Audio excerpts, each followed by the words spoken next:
Mes chers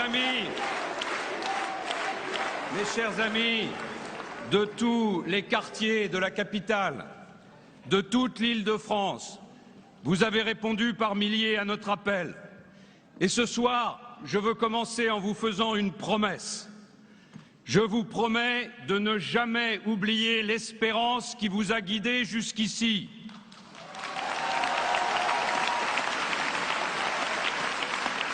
Votre espérance, c'est le cœur invincible de la République. Et ce cœur a traversé les siècles. Il a sauvé la nation de ses désordres. Il a saigné sur les champs de bataille qui ont fait notre indépendance. Il s'est dressé sur les barricades pour la justice et pour la liberté. Ce cœur ne flanchera jamais, parce que la France est notre seconde famille. Et une famille, ça se défend toujours avec courage et avec générosité. Il fallait, mes amis, que cette démonstration de force soit faite pour qu'on entende la voix des militants de la France.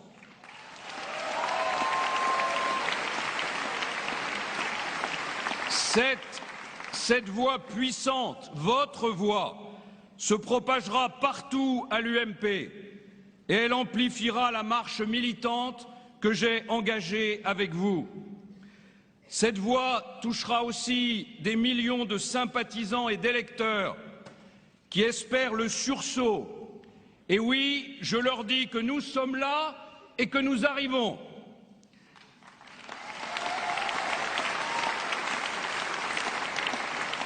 Cette voix montera vers tous ces Français qui découvrent l'impasse socialiste. Et cette voix fera bientôt vaciller ceux qui ont été élus sur des illusions mensongères.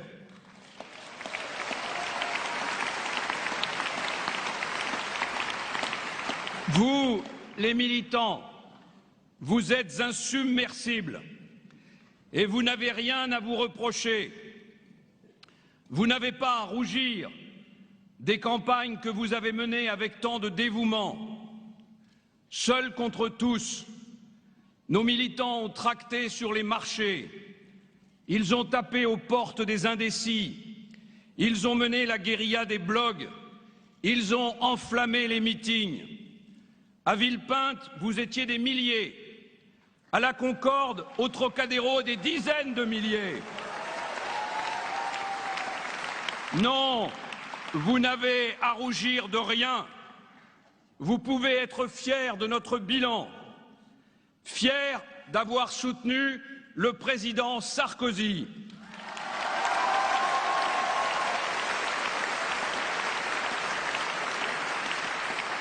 Fiers d'avoir soutenu le gouvernement que j'ai eu l'honneur de conduire.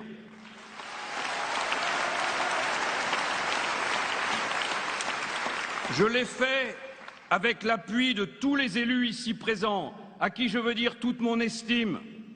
Ils sont engagés à nos côtés. Ils sont solides, expérimentés, combatifs. Ils sont de Paris et je les salue fraternellement. Ils viennent aussi de toute la France et je leur dis merci. Ils sont gaullistes, centristes, libéraux, radicaux, qu'importe, ils sont l'UMP.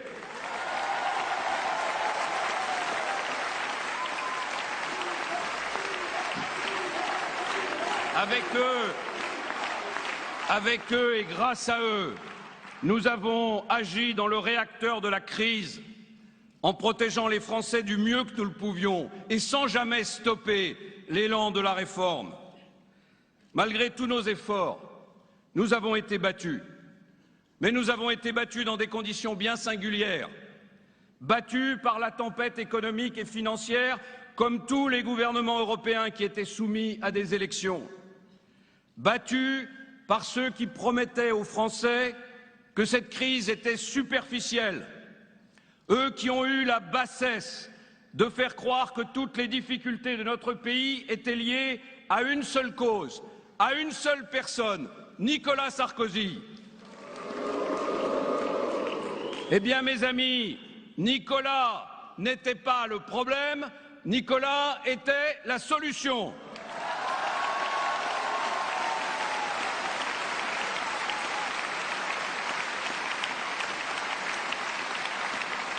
Non, je ne regrette rien de ce quinquennat tonitruant. J'assume ces réformes, car quand on sert la France, on ne s'excuse ni de son audace, ni d'avoir dit la vérité. J'assume de n'avoir jamais cédé aux intimidations de la rue, car lorsque l'intérêt national est en jeu, on ne transige pas.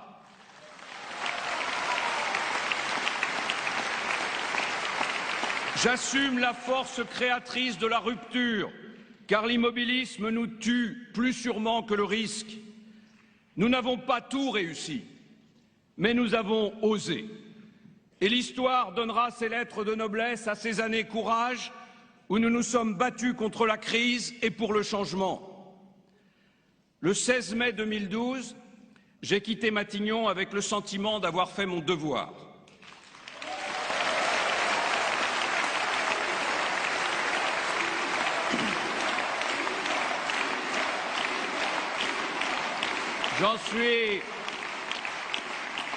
J'en suis sorti la gorge serrée par la défaite, mais avec une force intérieure que je vous donne aujourd'hui.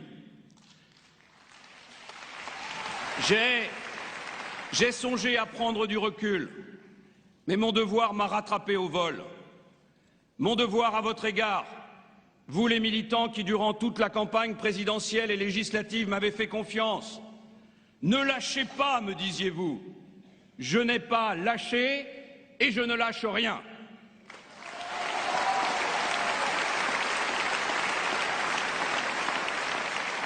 Mon devoir à l'égard de notre pays qui fait face à un basculement historique qui m'obsède et m'alerte. Il y a des moments où l'avenir des nations s'écrit de façon décisive. Eh bien, nous sommes dans un de ces instants où le destin hésite. Pendant des siècles, la France, avec quelques autres nations européennes, a dominé le monde.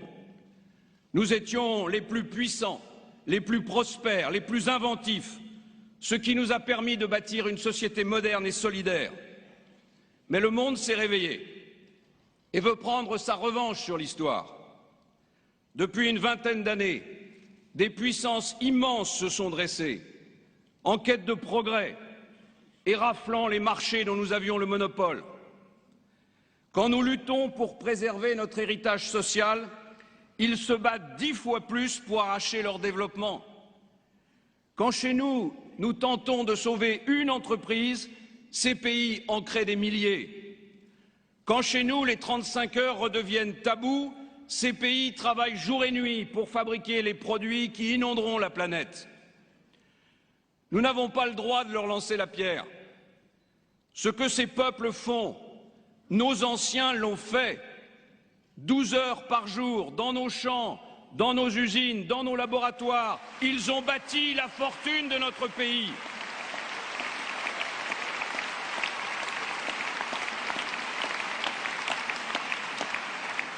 Face à ce basculement de l'histoire, la France et l'Europe ont tardé à prendre les mesures énergiques pour livrer la bataille économique. Année après année, nos marchés se sont rétrécis, nos richesses ont décru et nous nous sommes endettés à plus soif pour maintenir coûte que coûte notre mode de vie. Eh bien maintenant, voici l'heure de vérité. Notre économie est à plat et nos créanciers réclament leur dû. Non, Monsieur Hollande, en 2014, le ciel ne sera pas dégagé et le chemin ne sera pas parsemé de roses, parce que cette crise n'est pas éphémère. C'est la crise de la vieille civilisation européenne, surendettée et défiée dans son existence par la vigueur de la mondialisation. Oui, la France et l'Europe sont sur la pente du déclin.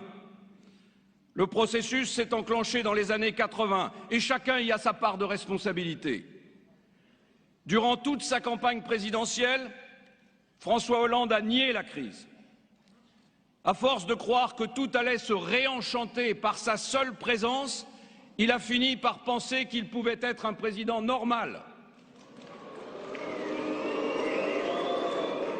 On connaît la suite de l'histoire. 2 mois après son élection, le président découvre la crise. Le réel n'est jamais ce qu'on pourrait croire, mais il est toujours ce qu'on aurait dû penser, écrivait Gaston Bachelard. Monsieur le Président, vous auriez dû y penser avant.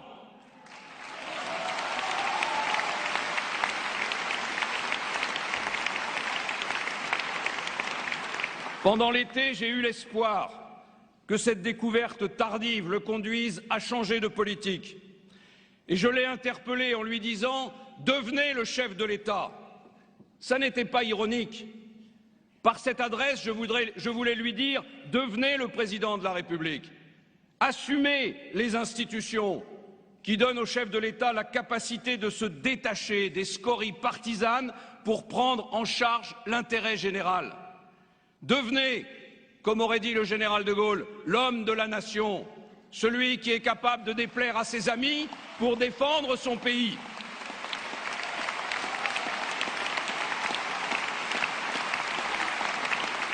Et l'intérêt général, c'est de sauver l'économie française.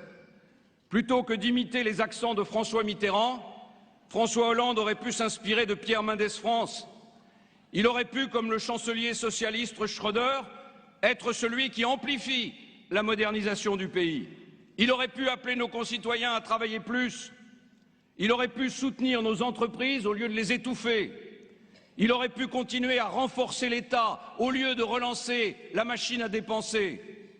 Mais non, il ne l'a pas fait. Pourtant, je veux vous dire que s'il l'avait fait, eh bien, je l'aurais soutenu. Parce que pour moi, mon pays est plus important que mon parti et que mon avenir personnel.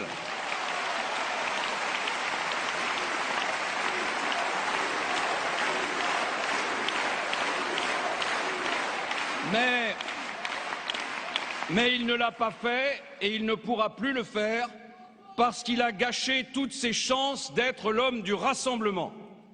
Il les a gâchées par sectarisme. Ce sectarisme, nous l'avons ressenti le premier jour de son installation, lorsque François Hollande a ostensiblement tourné le dos à Nicolas Sarkozy sur le perron de l'Élysée. Ce geste discourtois était humiliant pour les millions d'électeurs qui n'ont pas voté socialiste. Il n'était surtout pas à la hauteur des responsabilités de celui que les Français venaient de choisir pour les conduire. Ce sectarisme, il est dans les propos blessants à l'égard des investisseurs et des entrepreneurs, coupables de la crise, coupables des licenciements, coupables de ne pas produire plus de voitures en France. Franchement, l'entreprise Peugeot, qui a plus d'un siècle, ne méritait pas les critiques publiques d'un gouvernement d'amateurs qui était là depuis moins de 100 jours.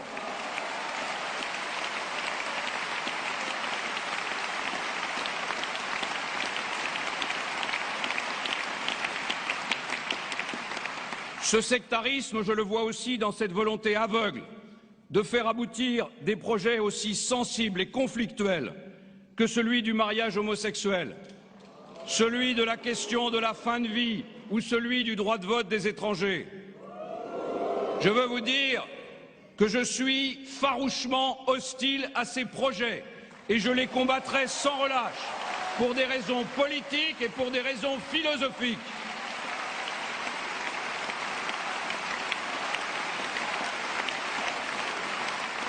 Non, il ne faut pas détruire la filiation qui fonde le cadre civil et moral de la famille.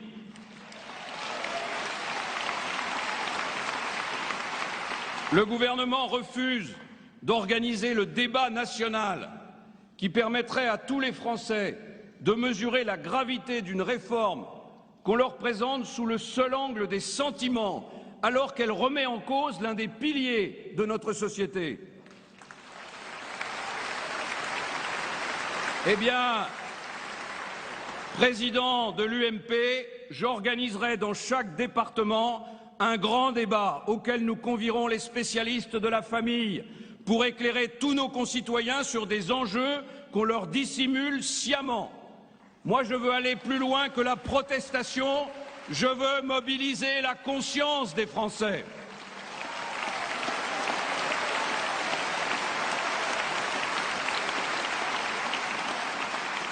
Non, la société ne doit pas faire de la mort un droit.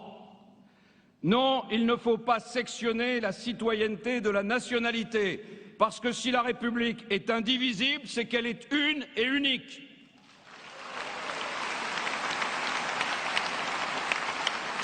Pourquoi le président de la République ne fait-il pas preuve de sagesse? Pourquoi infliger à notre pays, qui est fragilisé par la crise, ces débats qui vont l'affaiblir davantage, qui profiteront aux extrémistes, qui rendront plus difficile encore le rassemblement des Français pour relancer l'économie du pays, qui est la priorité des priorités? Pourquoi, si ce n'est par sectarisme? À ce sectarisme coupable s'ajoute une politique qui nous mène droit vers la récession. En 6 mois, tous les feux sont passés au rouge. La croissance est au point mort. Le chômage s'amplifie. Les entreprises n'investissent plus. Cette situation n'est pas seulement le produit de la crise européenne. Elle est aussi le résultat d'une politique qui sape toutes nos chances de rebond.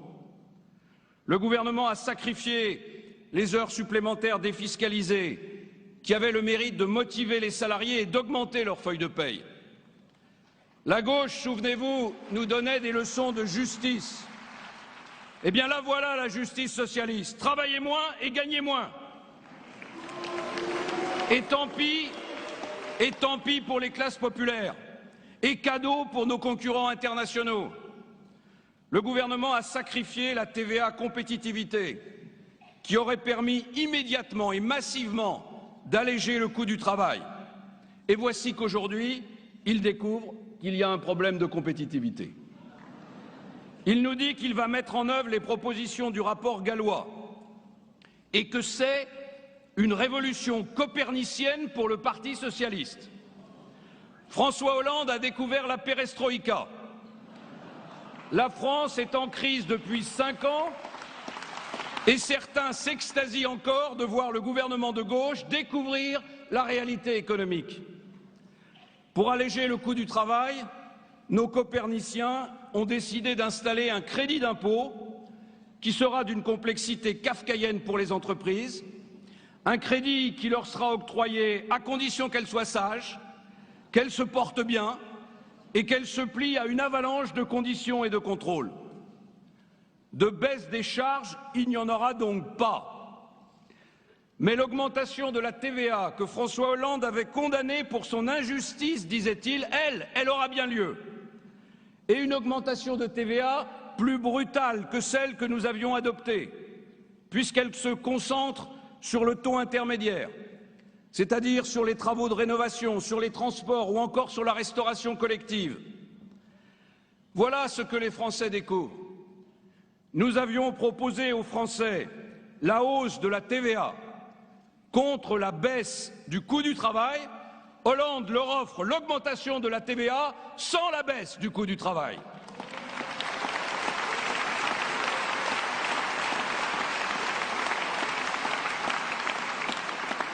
La confiance est brisée. Entrepreneurs, investisseurs, tous ceux qui créent de la richesse sont asphyxiés et plumés. Le budget 2013 leur impose 11 milliards d'impôts supplémentaires. Les prélèvements obligatoires sur les entreprises atteignent déjà 18% de notre richesse contre 11% en Allemagne. Le taux de marge de nos PME s'est effondré à 21% contre 40% en Allemagne. Leurs capacités d'investissement sont réduites à néant. Mais pour le gouvernement, qu'importent ces chiffres? Il a décidé de raboter la déductibilité des intérêts d'emprunt, qui est pourtant la clé de l'investissement, de surtaxer les plus-values de cession de titres, de taxer les revenus du capital comme jamais et comme nulle part. Eh bien, je vous le dis, les résultats de cette politique seront implacables. Les capitaux s'exileront, les investissements seront réduits, les nouveaux produits seront sacrifiés, des marchés seront perdus et, ce faisant, l'activité va s'effondrer et le chômage exploser. Mais il n'y a pas que les entreprises. Plus les mois passent, plus la définition du riche évolue.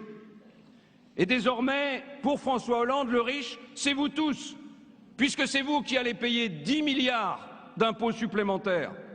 Tous les Français vont être touchés par cette politique socialiste qui choisit d'augmenter la fiscalité plutôt que de baisser résolument les dépenses de l'État. Je l'affirme, cette politique anti-entreprise, cette politique dépensière où l'impôt est partout et la réforme nulle part, conduit tout droit vers la récession avec son cortège de frustration et de violence sociale. Au mois de mai, la France aurait dû se souvenir de l'avertissement de Charles Péguy quand il disait « Le triomphe de la démagogie est passager, mais les ruines sont éternelles ».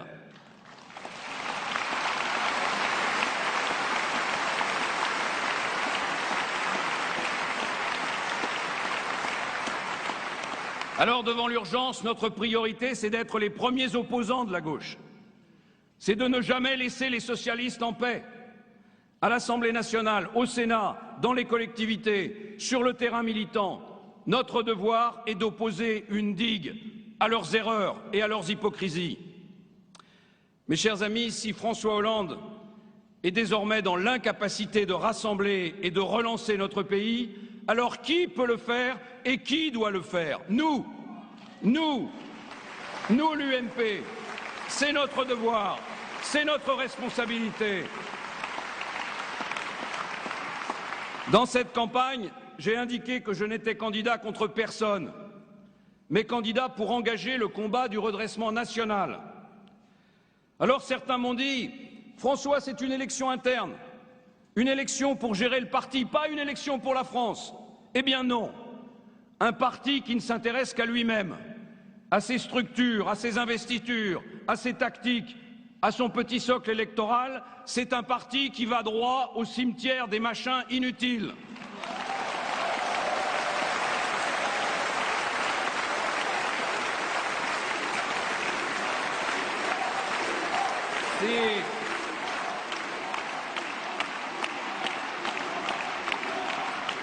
Si je vous parle de la France, c'est parce que mon parti, c'est mon pays.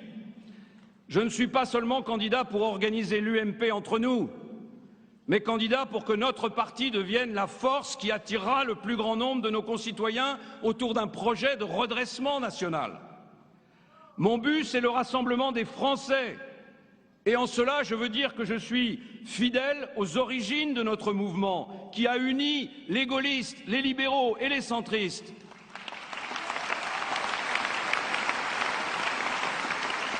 Fidèle aussi au sigle de l'UMP, où le mot populaire nous commande de fédérer autour d'un idéal le salarié et le chef d'entreprise, l'agriculteur et l'ouvrier, le retraité et l'étudiant, le patriote et l'européen.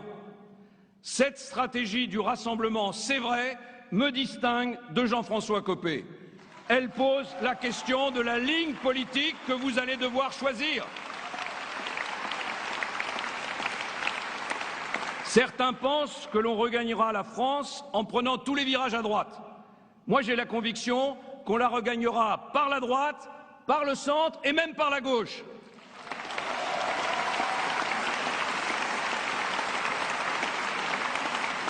Bref, je ne découpe pas la France en tranches, je la prends comme un bloc. Ce que je crois, c'est qu'on ne peut pas gagner les élections en ne représentant qu'une fraction de la droite et qu'on ne peut pas prétendre faire la France au nom d'une fraction. Avec vous, je veux aller chercher les électeurs qui ont voté Front National et les ramener chez nous en les convainquant que le parti de l'autorité républicaine, c'est nous.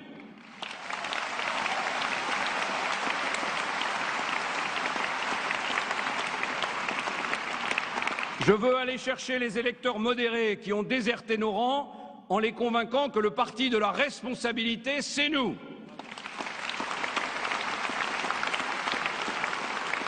Je veux aller chercher ceux qui ont voté socialiste et qui s'en mordent les doigts en les convainquant que le parti de la justice, la vraie justice, c'est nous.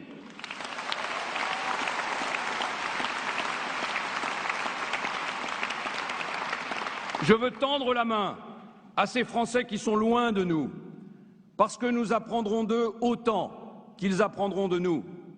Je veux tendre la main à ces travailleurs qui ne savent plus s'il faut encore croire au drapeau rouge qui accélère les délocalisations, au drapeau vert qui précipite notre industrie vers le Moyen-Âge, ou au drapeau rose qui leur a menti. Je veux tendre la main à tous ces Français qui pensent que la France fout le camp.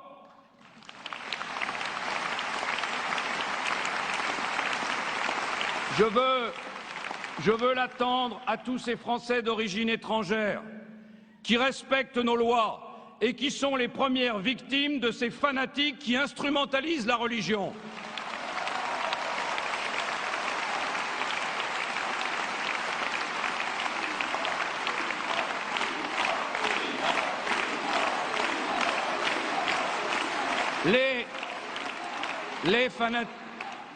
Les fanatiques dehors, la République partout et pour tous. Voilà notre message.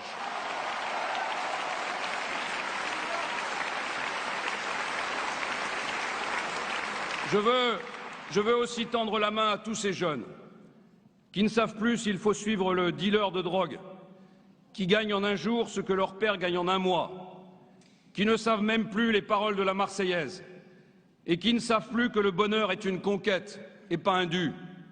L'UMP doit être la maison de cette jeunesse si souvent trompée par des discours complaisants et larmoyants, trompée par ceux qui, au lieu d'exiger le respect de la République, se sont fourvoyés dans le culte du jeunisme, trompée par tous ces conservateurs qui se servent de la jeunesse comme d'un bouclier pour protéger des avantages acquis qui laissent la jeunesse aux portes de l'emploi.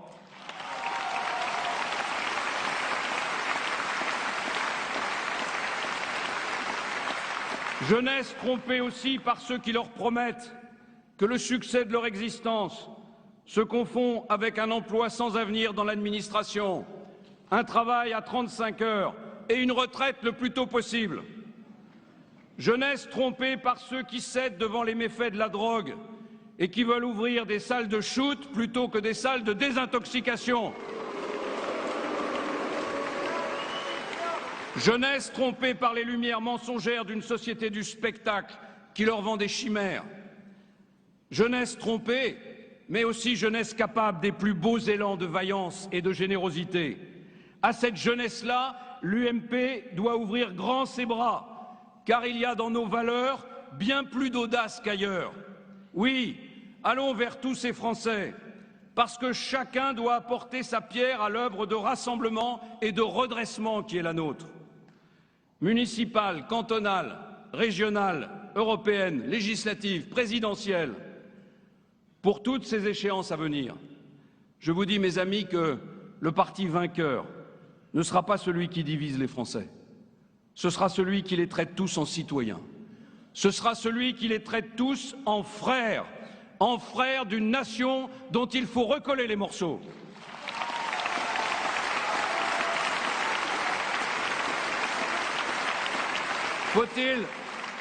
Faut-il rappeler à ceux qui l'auraient oublié qu'on ne gagne pas les élections en faisant 35% des voix, ni même 45, ni même 49,9. 51%, voilà le prix de la victoire. La gauche rêve d'une UMP caricaturale et étriquée, étouffée par le centre et rongée par l'extrême droite. En revanche, la gauche craint notre projet. Elle craint le projet d'une UMP crédible et rassembleuse, d'une UMP qui élargit les frontières de son influence politique. Voilà pourquoi, avec vous, je suis pour le rassemblement.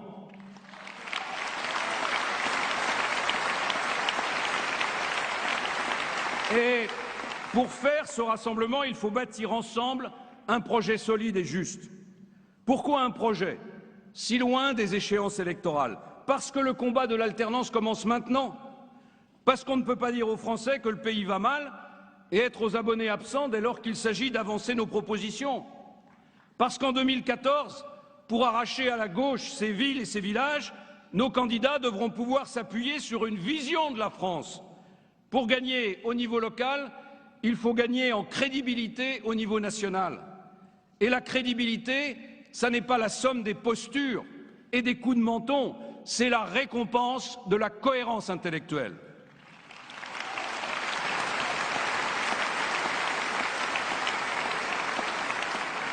Croyez-moi, mes amis, si j'ai l'honneur d'être votre président, je saurais trouver les mots pour expliquer aux Français que nos candidats aux municipales ne sont pas seulement les meilleurs pour leur ville, ils le sont aussi pour la France. J'ai tracé les grandes lignes de ce projet. Ça n'est pas encore un projet de gouvernement.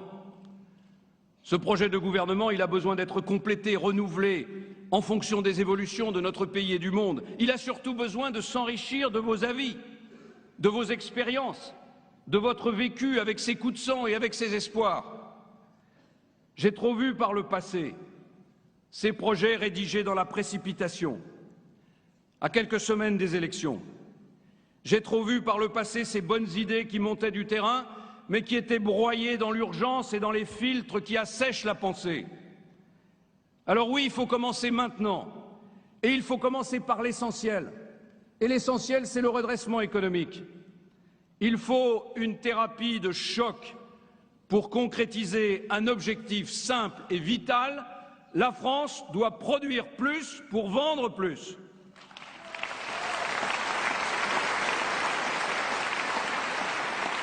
Et pour produire plus, je ne connais pas d'autre moyen que de travailler plus.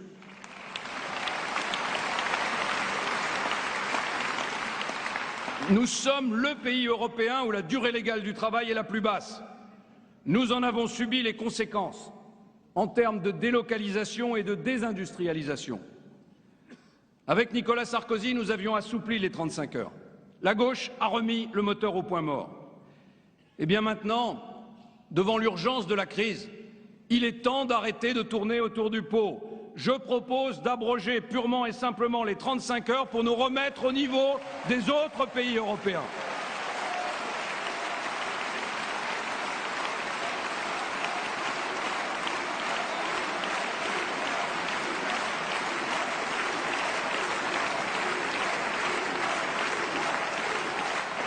Pour produire plus, il faut abaisser massivement le coût du travail, qui est chez nous supérieur de 20% à la moyenne européenne. Pour produire plus, il faut changer radicalement notre façon de combattre le chômage. Comme Nicolas Sarkozy l'avait proposé, je veux remplacer l'indemnisation du chômage par l'indemnisation de la formation pour tous les demandeurs d'emploi. Chaque chômeur doit pouvoir choisir une formation le qualifiant pour un métier ouvrant sur des débouchés. Et une fois formé, il doit avoir l'obligation de prendre un travail pour échapper au piège de l'assistanat.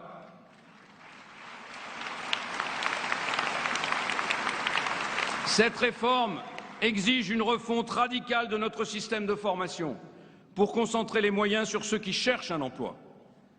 Pour produire plus, il faut aussi un coup d'oxygène pour nos entrepreneurs qui étouffent sous les formalités et les règles administratives qui se sont accumulées avec le temps. Nous allons nous donner pour objectif la suppression de 1000 normes en 5 ans et nous interdire toute nouvelle norme qui serait supérieure à la moyenne de celle des autres pays européens.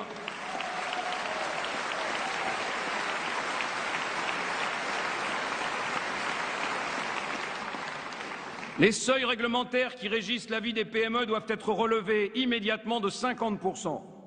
Plus elles embauchent aujourd'hui, plus elles ont de contraintes. C'est absurde. Le passage de 49 à 50 salariés entraîne l'application de 34 législations et réglementations supplémentaires. Son montant représente 4% de la masse salariale et renchérit le coût du travail de 5 à 10%. À l'aide et de l'air, nous disent les entrepreneurs. À l'aide et de l'air, nous disent tous ces médecins qui sont en grève, qui ont plus de 10 années d'études derrière eux, qui travaillent 10 heures par jour et qui sauvent nos vies et qui sont injustement suspectés de s'enrichir sur le dos des patients.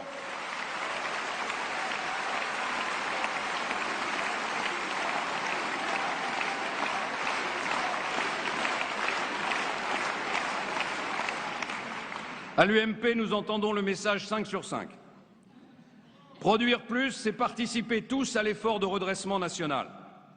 Personne n'est inutile. Personne ne doit se satisfaire de vivre de la générosité des autres. Chaque bénéficiaire du RSA doit contribuer à un travail d'intérêt général que je propose de fixer à un minimum de 7 heures par semaine.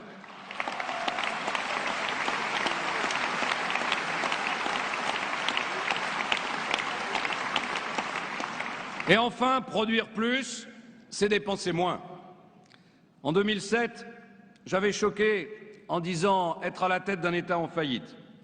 Certains s'étaient moqués, d'autres m'avaient conjuré de passer sous silence ma conviction. Un pays qui dépense plus qu'il ne gagne est un pays moralement faible, économiquement vulnérable et socialement suicidaire.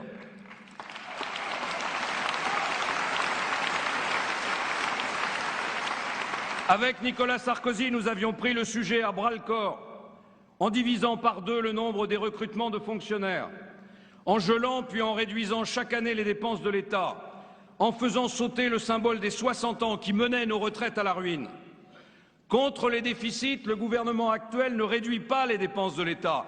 Il augmente les impôts et il embauche. C'est un choix qui n'ira pas loin. Il faut 100 milliards d'euros pour rééquilibrer nos finances publiques. Je propose une triple règle d'or qui cadenasse tous les budgets le temps qu'il faudra. Règle d'or pour l'État, règle d'or pour les collectivités, règle d'or pour la sécurité sociale qui doit tenir ses dépenses, mais aussi mener une lutte implacable contre la fraude.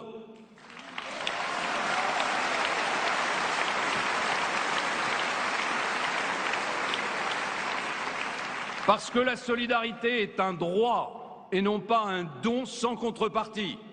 Je dénonce la gratuité offerte par le gouvernement à tous ceux qui bénéficient de la CMU et de l'aide médicale d'État.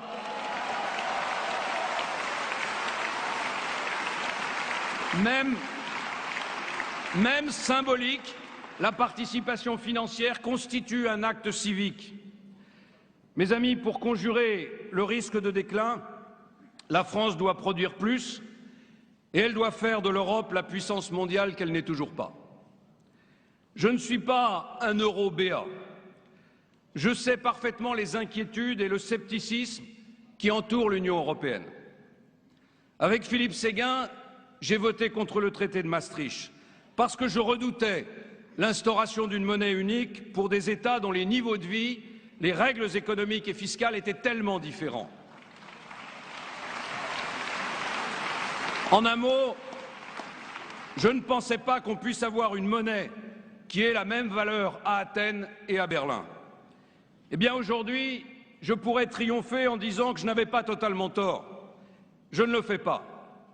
Parce que depuis, il y a eu le basculement du monde, il y a eu la montée en puissance de l'Asie et le déclin de nos économies européennes. Nous sommes 65 millions de Français dans un monde concurrentiel de 7 milliards d'êtres humains. 7 milliards. Mais nous avons un atout. Les 500 millions d'Européens qui sont les gardiens d'une civilisation magnifique qui a encore son mot à dire dans l'histoire.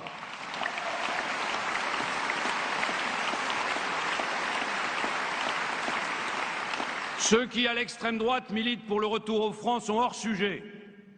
Ceux qui pensent qu'en sabordant l'Europe, on remettra à flot la France sont tout juste bons pour piloter le Titanic.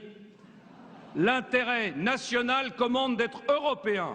Et mieux que ça, quand je vois les divisions de la gauche sur la question européenne, quand je vois la légèreté coupable avec laquelle François Hollande traite l'Allemagne, je dis que l'UMP doit être le fer de lance de l'Europe politique.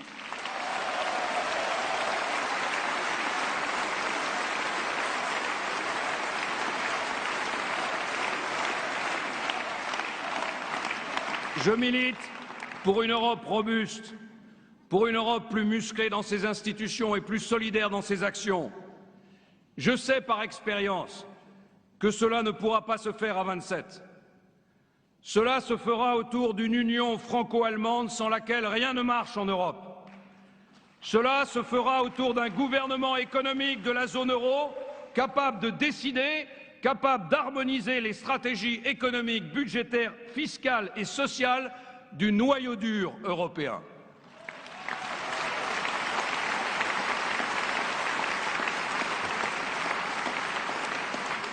Il faut en finir avec la naïveté européenne. La Chine, les États-Unis travaillent pour leur intérêt. Eh bien, il est temps de travailler pour les nôtres, en exigeant la réciprocité dans le commerce international, en exigeant que les règles environnementales qu'impose la lutte contre le réchauffement climatique soient les mêmes pour tous. Bref, l'Europe doit devenir une place forte qui offre une protection à ses entreprises. C'est une question de survie pour l'Europe, c'est une question de survie pour la France, dont les destins sont mêlés. Plus de production, plus d'Europe reste, mes amis, l'essentiel dans ce projet que je vous propose de construire ensemble. Plus de nations. La France n'est pas une fiction. La France a une âme. La France a un visage. Nous sommes les héritiers d'une histoire exceptionnelle dont nous n'avons pas à nous repentir.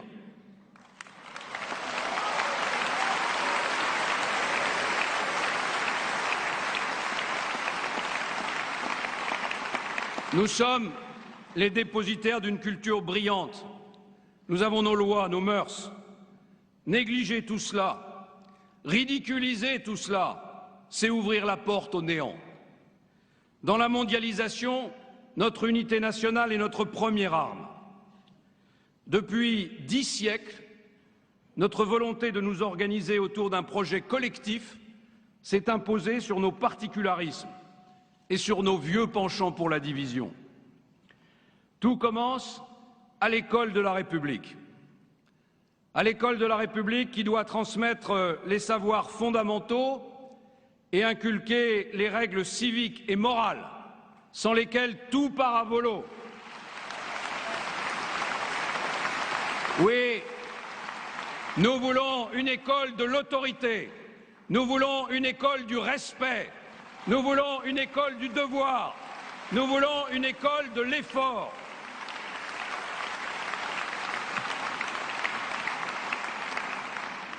Quand le professeur entre en classe, disait Nicolas Sarkozy, on se lève.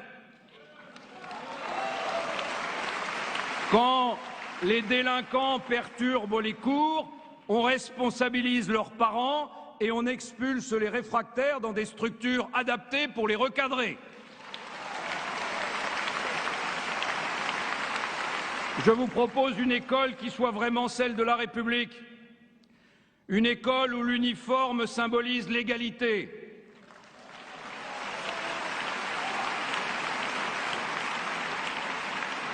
une école qui livre une guerre sans merci à la drogue,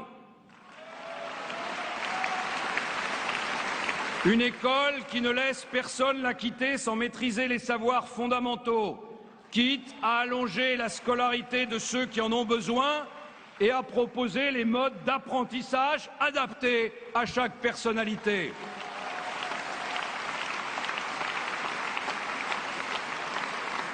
Après l'école, tout se poursuit dans la rue, où les lois de l'État doivent s'imposer partout et pour tous. L'impunité est une insulte aux victimes et une incitation à la récidive.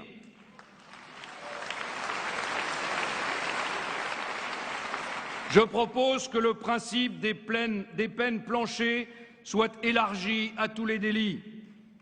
Et comme une peine ne vaut que si elle est réellement appliquée, toute libération conditionnelle doit être interdite tant que le détenu n'en a pas effectué au moins les 2 tiers.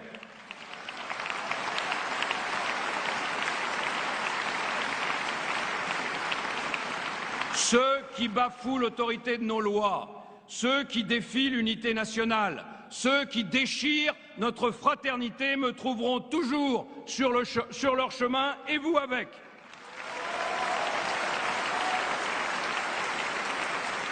À l'UMP, nous sommes pour la communauté nationale et pas pour la nation mosaïque.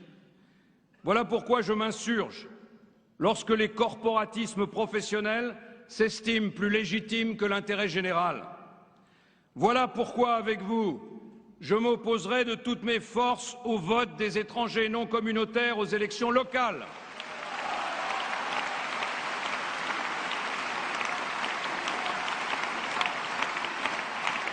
Parce que je suis pour une citoyenneté pleine et entière, parce que je suis contre une citoyenneté à plusieurs vitesses, parce que je refuse de voir alimenter les replis identitaires en abaissant les droits qui s'attachent à la nationalité française.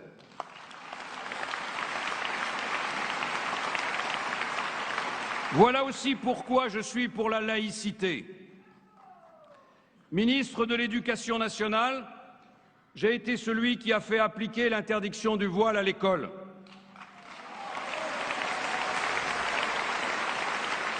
Et Premier ministre, sous l'autorité de Nicolas Sarkozy, j'ai fait interdire le port de la burqa.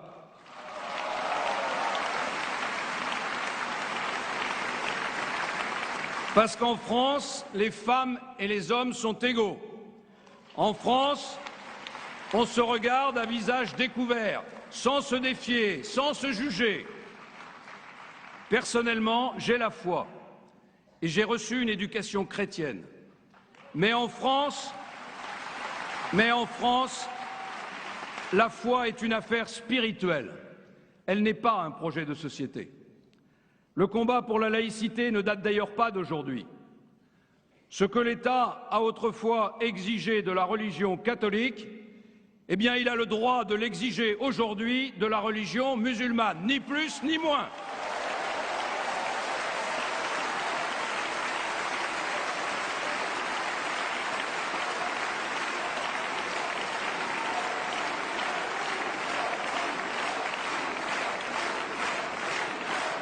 Mes amis, depuis des siècles, la France a accueilli et assimilé des générations d'étrangers qui nous ont donné leur force de travail et qui parfois sont morts pour la défense de notre patrie. Notre pays avait besoin d'eux. Il en avait les possibilités économiques. Aujourd'hui, l'immigration doit être strictement maîtrisée parce qu'il n'y a aucune générosité à accueillir des personnes qui, sans travail, sans formation, seront des déracinés sur le sol de notre nation.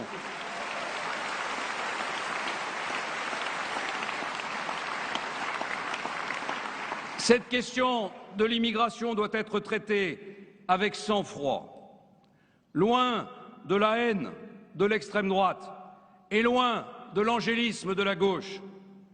Je propose que chaque année, le Parlement fixe clairement, de façon pragmatique et transparente, le nombre d'étrangers que la France peut recevoir et intégrer. Je propose que le Parlement décide des travailleurs dont elle a besoin et des régions du monde vers lesquelles elle entend prioritairement se tourner. Je suis contre la France des ghettos ethniques. Je suis pour l'intégration et même pour l'assimilation.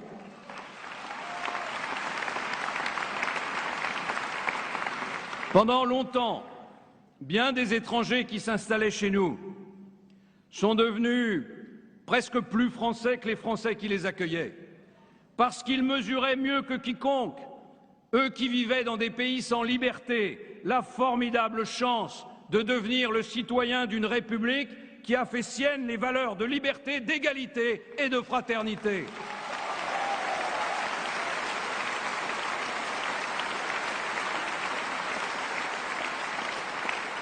Les étrangers qui s'installent régulièrement chez nous ont vocation à s'approprier cet héritage du pays des droits de l'homme. Mais c'est à eux de faire l'effort d'intégrer la France avec ses lois, avec ses mœurs. Ce n'est pas à la France de se plier à des règles ou à des coutumes qui ne seraient pas conformes à son pacte républicain.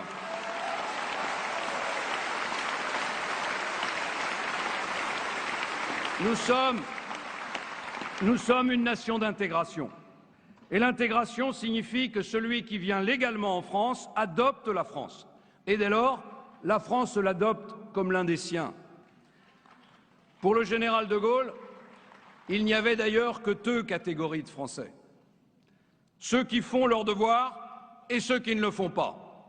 Eh bien, pour moi, qu'importe les origines, qu'importe la couleur de la peau, qu'importe les croyances, une seule chose compte, c'est l'amour de la France et c'est le respect de la République.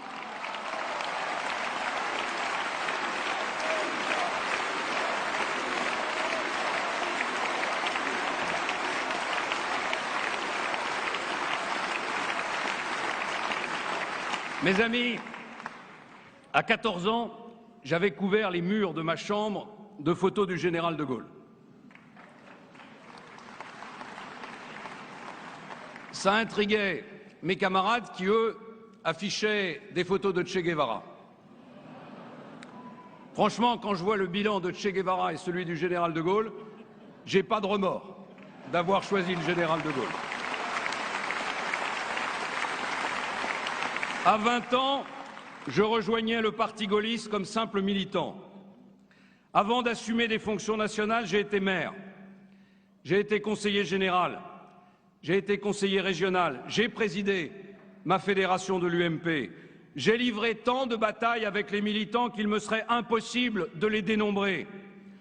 Ceci pour vous dire que je sais que le cœur de notre mouvement bat au rythme de ses permanences, pas au rythme de la technocratie et des oukases. Pour cette élection, j'ai traversé la France dans tous les sens et animé près de 100 réunions. Partout, j'ai ressenti la maturité et la responsabilité de nos adhérents. Partout, j'ai vu ce désir de prendre la parole, de secouer le cocotier, de discuter et de s'interroger ensemble. Les adhérents et les militants ne sont pas là seulement pour faire la claque. Chacun d'entre vous a une expérience, chacun d'entre vous a des idées, chacun de vous connaît dans son entourage 5, 10 personnes qui pourraient nous rejoindre, à condition qu'ils soient les acteurs d'une aventure collective. J'en suis convaincu, intimement, il n'y aura pas de rassemblement possible, il n'y aura pas de redressement français sans une profonde rénovation de notre mouvement. L'UMP ne doit pas seulement être une machine électorale. Elle n'est pas une caserne où les adhérents viennent chercher les ordres. Je vois l'UMP, je veux l'UMP, qui vibre d'idées, de débats. Une UMP qui, avec ses fédérations professionnelles, s'engouffre dans tous les milieux du travail. Une UMP qui, avec les jeunes populaires et les jeunes actifs, investit les universités, investit les écoles d'ingénieurs, les entreprises, les associations, les réseaux sociaux.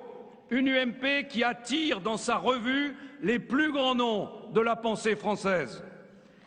Oui, je veux une UMP sur le terrain de la vie et sur le terrain des idées.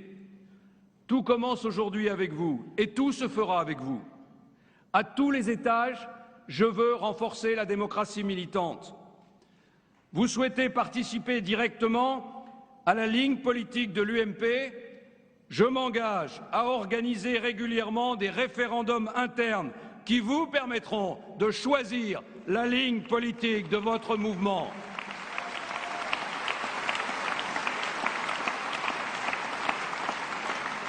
Vous souhaitez avoir votre mot à dire sur les investitures?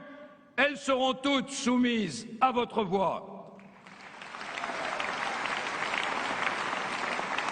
Pour les municipales, je veux instaurer des primaires dans les grandes villes afin que vous puissiez désigner votre tête de liste, à commencer par Paris, qui n'a pas pour vocation de rester éternellement dans le giron d'une gauche qui a une vision étriquée et bucolique de la capitale de la 5e puissance du monde.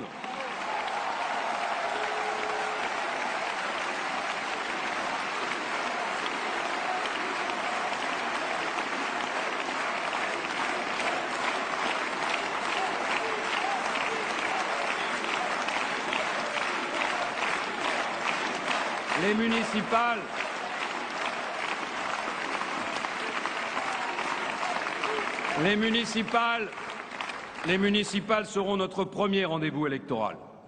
Je mettrai toutes mes forces dans la bataille et je serai aux côtés de tous les candidats qui porteront nos couleurs. Il y a des lieux en France où l'UMP est en déshérence, faute de combattants, faute de rajeunissement. Si j'ai votre confiance, la première décision que je prendrai, c'est d'installer un pôle reconquête qui sera chargé de sélectionner et de former nos candidats au combat.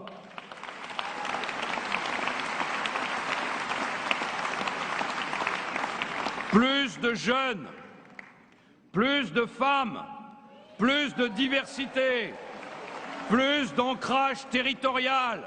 Tels seront nos mots d'ordre pour aller à la reconquête des villages, des villes moyennes et des métropoles régionales. Durant mes déplacements, il n'y a pas un soir où l'on ne m'ait pas réclamé la décentralisation de notre mouvement. C'est parfaitement justifié.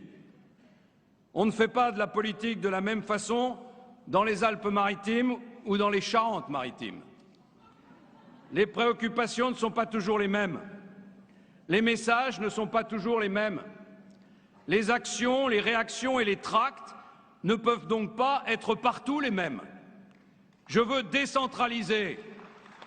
Je veux donner plus de pouvoir aux fédérations pour adapter leurs actions aux réalités du terrain. Bref, je veux faire en sorte que le Centre national soit au service des fédérations et les fédérations au service des adhérents, et pas le contraire.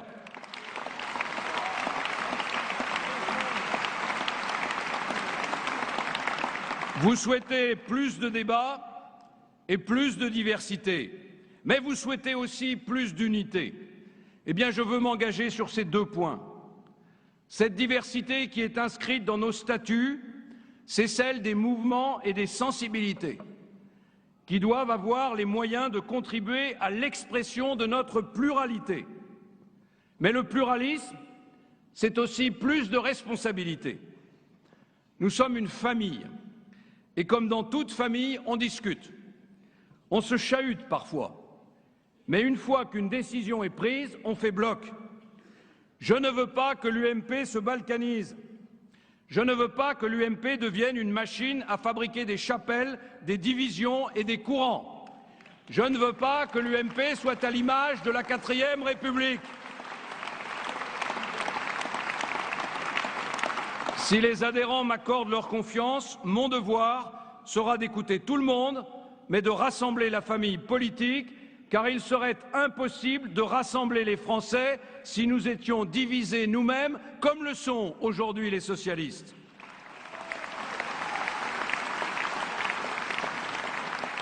Enfin, vous souhaitez désigner celui qui sera votre candidat en 2017 pour les présidentielles. Eh bien, je propose que ce soit vous qui le choisissiez, à travers des primaires ouvertes à tous nos sympathisants et à tous les électeurs de droite et du centre qui le souhaiteront.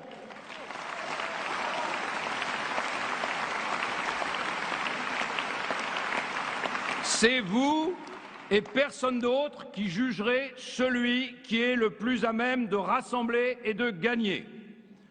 Sur ce sujet, j'ai toujours été franc. Si j'ai votre confiance le 18 novembre, et si les conditions de notre succès en 2017 se portaient sur moi, alors je serai au rendez-vous de ces primaires ouvertes.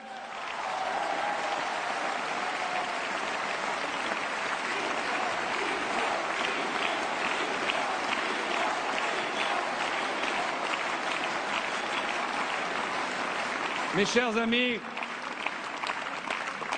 nous arriverons bientôt au terme de cette campagne que j'ai aimée, parce que les milliers d'adhérents et de militants que j'ai rencontrés se sont montrés chaleureux, dévoués, responsables, graves.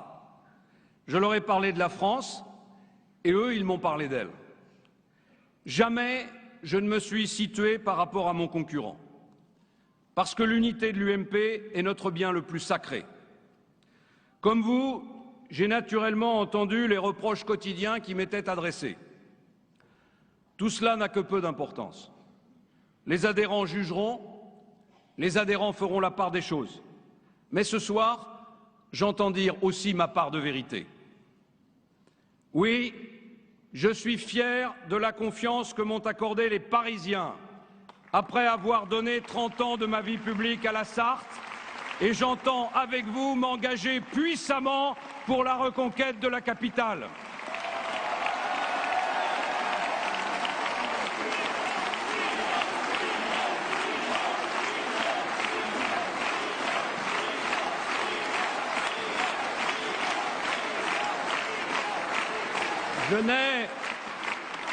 Je n'ai aucune leçon de fermeté à recevoir. Je sais ce que c'est que d'affronter l'opinion. Et j'ai reçu plus de coups que ceux qui se présentent en gladiateurs.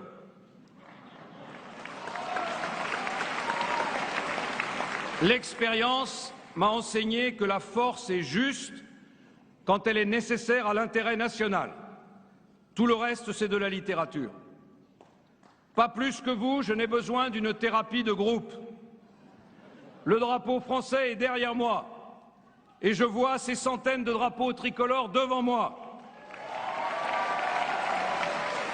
Pas de complexe, nous croyons à l'amour de la patrie, nous croyons au travail, nous croyons au mérite, nous croyons à l'autorité et au civisme. Bref, nous sommes la droite républicaine, fiers de ses valeurs et fiers de les porter.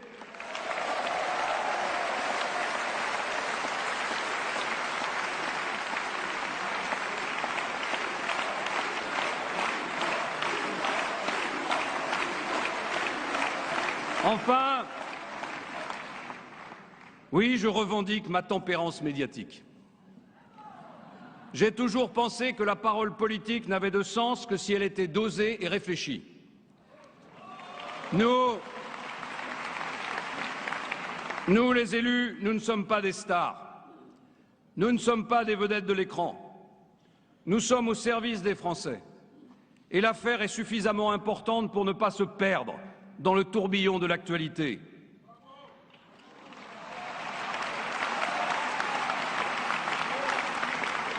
Cette réflexion m'amène à vous dire une chose que je crois importante concernant le rôle du président de l'UMP.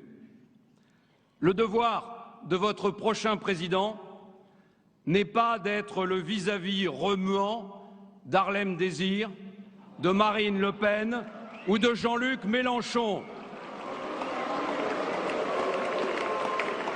Il est d'être aux yeux des Français celui qui conteste au président de la République le pouvoir de parler seul de la France.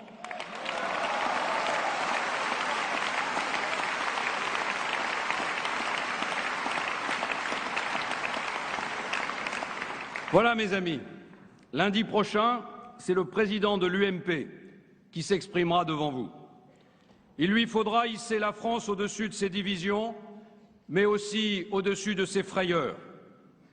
On nous a trop appris à avoir peur de tout, de la nature lorsqu'elle tempête, de l'étranger qui frappe à notre porte, du nucléaire, des OGM, des gaz de schiste, des mutations économiques, du voisin de palier qui lui-même est devenu un inconnu. Nous sommes tombés dans le chaudron de la précaution. Eh bien, ce n'est pas avec ce bagage-là que nous allons affronter le siècle.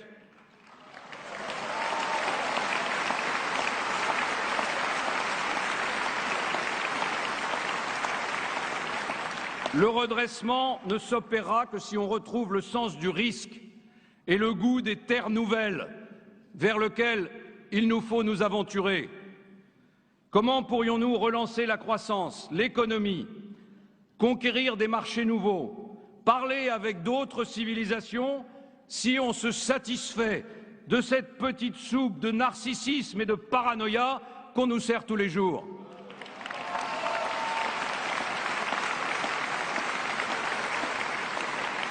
Hier, nous célébrions le 11 novembre, date de l'armistice qui mit fin à la tragédie de la Première Guerre mondiale. J'ai déjà traversé l'immense cimetière de Verdun, où reposent des milliers de jeunes Français. De leur sacrifice ne reste que cette étendue de petites croix blanches qui vous serre la gorge. Aujourd'hui, en ces temps de paix, où le bonheur de la vie est légitimement célébré, il n'est pas inconvenant de prononcer devant les tombes de tous ceux qui sont tombés pour l'honneur et la liberté le mot merci.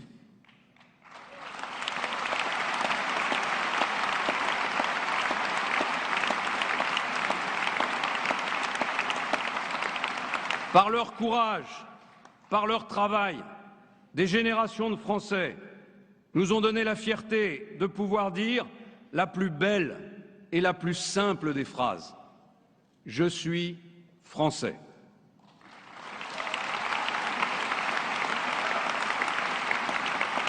Nous sommes les héritiers de rêves acharnés. Et je sais que ce rêve est vivant. La France que nous aimons nous oblige au rassemblement national et au courage de l'action. Nos aïeux n'avaient peur que de deux choses, que le ciel leur tombe sur la tête et de mourir dans leur lit. Alors soyons braves comme ils l'étaient, soyons unis, soyons debout, et alors rien ne pourra nous arrêter. Ce n'est pas à une traversée du désert que je vous invite, mais sur un champ de bataille. Chassons nos doutes, guérissons nos plaies, serrons-nous les coudes et installons-nous en première ligne pour tracer à nouveau un chemin français.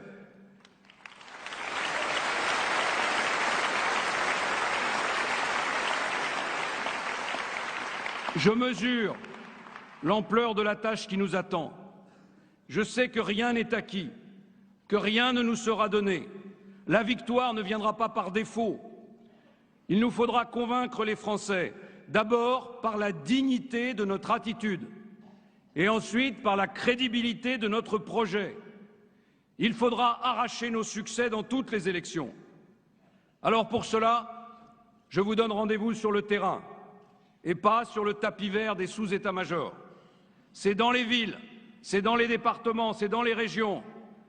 C'est au contact des hommes et de leur vécu que l'unité, la confiance, la cohérence des idées doivent reprendre de solides racines.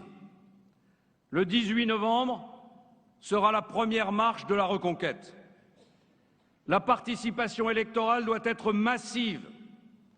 Chaque voix compte, parce que chaque voix sera une pierre posée sur le chemin du redressement, parce que chaque voix sera un pavé lancé dans le marais socialiste.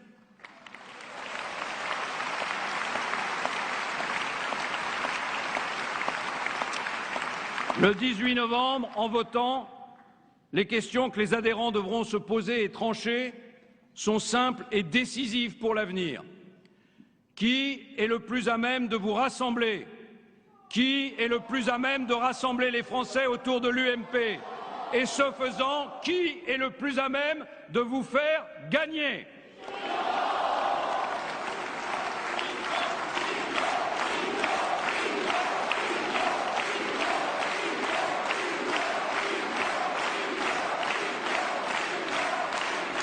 Mes amis,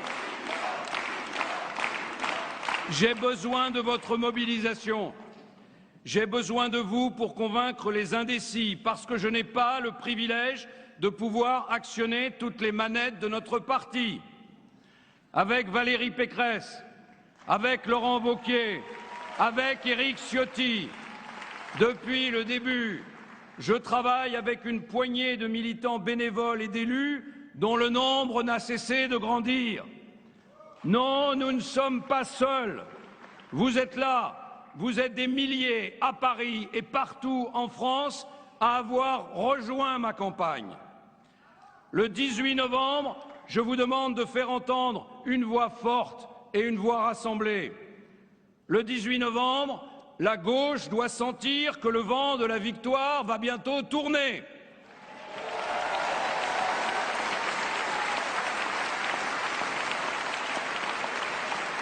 Le 18 novembre, tous les Français qui nous regardent doivent sentir que quelque chose va changer. Le 18 novembre, dans 6 jours, l'espoir doit changer de camp.